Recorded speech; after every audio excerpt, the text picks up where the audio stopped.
नमस्कार. सुस्मिता सिम्प्लिसिटीमध्ये तुमचं मनःपूर्वक स्वागत. खरं तर भक्ती हा विषय इतका सुंदर आहे ना, आणि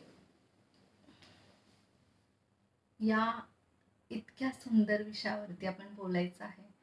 आणि ते भक्ती म्हणजे फक्त प्रेम आहे. फक्त आणि फक्त निस्वार्थी प्रेम.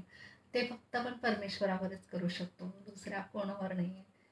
आणि ते असं प्रेम आहे, इतकं निस्वार्थी, निर्मळ आहे.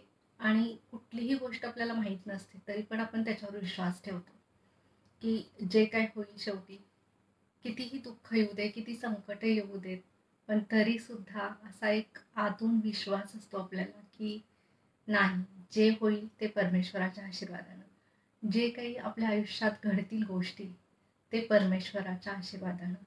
त्याला भक्ती असं म्हणतात, परमेश्वरावरचं प्रेम म्हणतात, परमेश्वरावरची श्रद्धा म्हणतात. आणि या भक्तीमुळे आपल्याला काय मिळतं?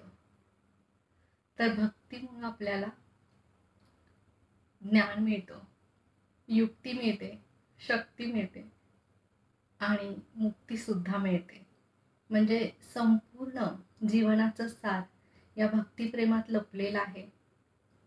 ते फक्त आपण योग्य पद्धतीनं घ्यावं लागतात सगळ्या गोष्टी.